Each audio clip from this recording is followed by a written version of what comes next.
56वां अध्याय स्यमंतक मणि की कथा। जामवती और सत्यभामा के साथ श्री कृष्ण का विवाह।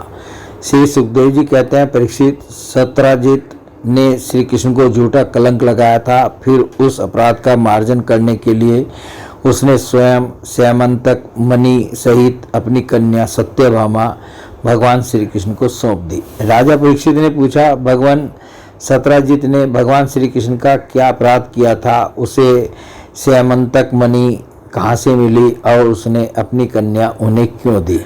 श्री सुखदेव जी ने कहा, परीक्षित, सत्राजित भगवान सूर्य का बहुत बड़ा भक्त था। वे उसकी भक्ति से प्रसन्न होकर उसके बहुत बड़े मित्र बन गए थे। सूर्य भगवान ने ही प्रसन्न होकर बड़े प्रेम से उसे स्यमंतक मणि दी थी। सत्राजित उस मणि को गले में धारण कर ऐसा चमकने लगा मानो स्वयं सूर्य ही हो। परीक्षित, जब सत्राजित द्वारका में आया तब अत्यंत तेजस्विता के कारण लोग उसे पहचान न सके। दूर से ही उसे देखकर लोगों की आंखें उसके तेज से चौंधिया गई। लोगों ने समझा कि कदाचित स्वयं भगवान सूर्य आ रहे हैं। उन लोगों ने भगवान के पास आकर उन्हें इस बात की सूचना दी। उस समय भगवान श्री कृष्ण चौसर खेल रहे थे। लोगों ने कहा, शंख चक्र गदाधारी नारायण, कमल नयन दामोदर, यदुवंश शिरोमणि गोविंद, आपको नमस्कार है। जगदीश्वर देखिए, अपनी चमकीली किरणों से लोगों के नेत्रों को चौंधियाते हुए प्रचंड रश्मि भगवान सूर्य आपका दर्शन करने आ रहे हैं। प्रभु, सभी श्रेष्ठ देवता त्रिलोकी में आपकी प्राप्ति का मार्ग ढूंढते रहते हैं, किंतु उसे पता नहीं आज आपको यदुवंश में छिपा हुआ जानकर स्वयं सूर्य नारायण आपका दर्शन करने आ रहे हैं। श्री सुखदेव जी कहते हैं, परीक्षित, अनजान पुरुषों की यह बात सुनकर कमल नयन भगवान श्री कृष्ण हंसने लगे। उन्होंने कहा, अरे ये सूर्य देव नहीं है, यह तो सत्राजित है जो मणि के कारण इतना चमक रहा है। इसके बाद सत्राजित अपने समृद्ध घर में चला गया। घर पर उसके शुभागमन के उपलक्ष्य में मंगल उत्सव मनाया जा रहा था। उसने ब्राह्मणों के द्वारा स्यमंतक मणि को एक देव मंदिर में स्थापित करा दिया। परीक्षित, वह मणि प्रतिदिन 8 बार सोना दिया करती थी और जहाँ वह पूजित होकर रहती थी वहाँ दुर्भिक्ष, महामारी, ग्रह पीड़ा, सर्प भय, मानसिक और शारीरिक व्यथा तथा मायावियों का उपद्रव आदि कोई भी अशुभ नहीं होता था। एक बार भगवान श्री कृष्ण ने प्रसंगवश कहा, सत्राजित, तुम अपनी मणि राजा उग्रसेन को दे दो। परंतु वह इतना अर्थ लोभी था कि भगवान की आज्ञा का उल्लंघन होगा इसका कुछ भी विचार न करके उसे अस्वीकार कर दिया। एक दिन सत्राजित के भाई परसेन ने उस परम प्रकाशमयी मणि को अपने गले में धारण कर लिया और फिर वह घोड़े पर सवार होकर शिकार खेलने वन में चला गया। वहाँ एक सिंह ने घोड़े सहित परसेन को मार डाला और उस मणि को छीन लिया। वह अभी पर्वत की गुफा में प्रवेश कर ही रहा था कि मणि के लिए ऋषराज जामवान ने उसे मार डाला। उन्होंने वह मणि अपनी गुफा में ले जाकर बच्चे को खेलने के लिए दे दी। अपने भाई परसेन के न लौटने से उसके भाई सत्राजित को बड़ा दुख हुआ। वह कहने लगा, बहुत संभव है श्री कृष्ण ने ही मेरे भाई को मार डाला हो, क्योंकि वह मणि गले में डालकर वन में गया था। सत्राजित की यह बात सुनकर लोग आपस में कानाफूसी करने लगे। जब भगवान श्री कृष्ण ने सुना कि यह कलंक का टीका मेरे ही सिर लगाया गया है, तब वे उसे धो बहाने के उद्देश्य से नगर के कुछ सभ्य पुरुषों के साथ लेकर परसेन को ढूंढने के लिए वन में गए। वहाँ खोजते खोजते लोगों ने देखा कि घोर जंगल में सिंह ने परसेन और उसके घोड़े को मार डाला है। जब वे लोग सिंह के पैरों का चिन्ह देखते हुए आगे बढ़े तब उन लोगों ने यह भी देखा कि पर्वत पर एक ऋषि ने सिंह को भी मार डाला है। भगवान श्री कृष्ण ने सब लोगों को बाहर ही बैठा दिया और अकेले ही घोर अंधकार से भरी हुई ऋषराज की भयंकर गुफा में प्रवेश किया। भगवान ने वहां जाकर देखा कि श्रेष्ठ मणि स्यमंतक को बच्चों का खिलौना बना दिया गया है। वे उसे हर लेने की इच्छा से बच्चे के पास जा खड़े हुए।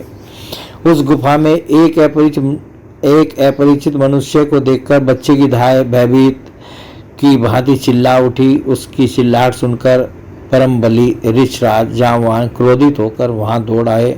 परीक्षित, जामवान उस समय कुपित हो रहे थे। उन्हें भगवान की महिमा, उनके प्रभाव का पता न चला। उन्होंने उन्हें एक साधारण मनुष्य समझ लिया और वे अपने स्वामी भगवान श्री कृष्ण से युद्ध करने लगे। जिस प्रकार मांस के लिए दो बाज आपस में लड़ते हैं, वैसे ही विजयाभिलाषी भगवान श्री कृष्ण और जामवान आपस में घमासान युद्ध करने लगे। पहले तो उन्होंने अस्त्रों का प्रहार किया, फिर शिलाओं का, तत्पश्चात में वृक्ष उखाड़कर एक दूसरे पर फेंकने लगे।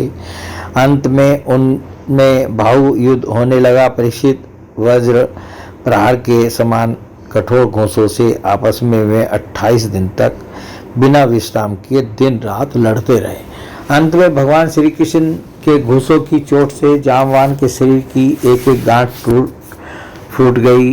उत्साह जाता रहा, शरीर पसीने से लथपथ हो गया। तब उन्होंने अत्यंत विस्मित चकित होकर भगवान श्री कृष्ण से कहा, प्रभो, मैं जान गया आप ही समस्त प्राणियों के स्वामी, रक्षक, पुराण पुरुष भगवान विष्णु हैं।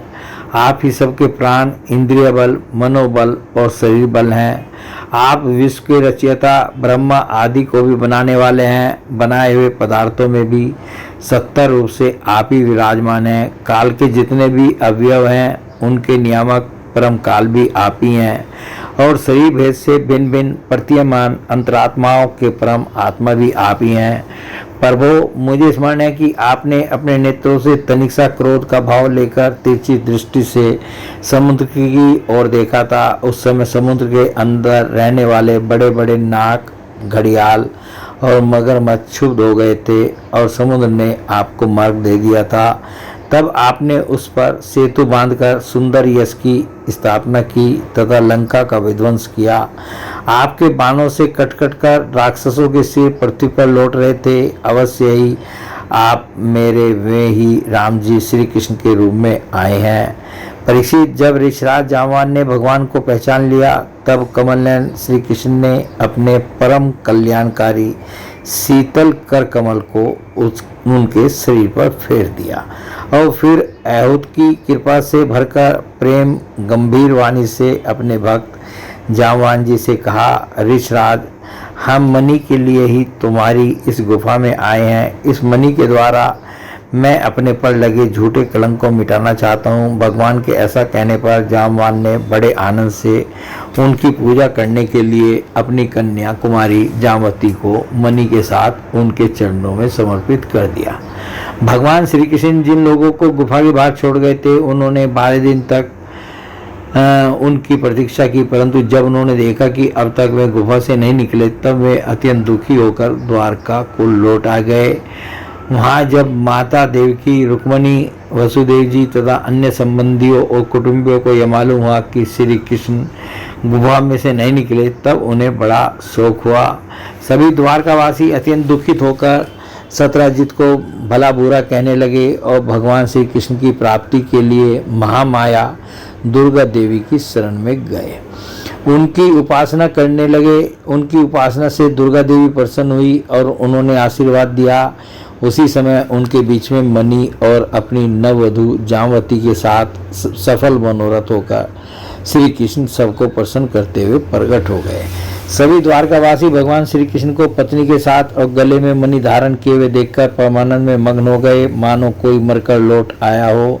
तदंतर भगवान ने सत्यजित को राजसभा में महाराज उग्रसेन के पास बुलवाया और जिस प्रकार मणि प्राप्त हुई थी वह सब कथा सुनाकर उन्होंने वह मणि सत्यजित को सौंप दी।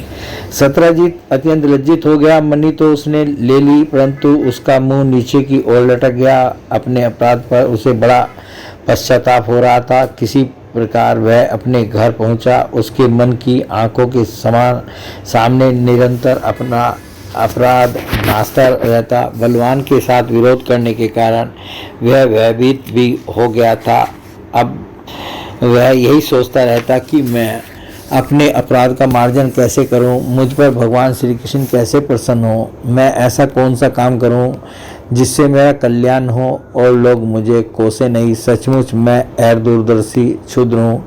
धन के लोभ से मैं बड़ी मूर्खता का काम कर बैठा। अब मैं रमणियों में रत्न के समान अपनी कन्या सत्यभामा और वह श्यामंतक मणि दोनों ही श्री कृष्ण को दे दूं। यह उपाय बहुत अच्छा है। इसी से मेरे अपराध का मार्जन हो सकता है और कोई उपाय नहीं है।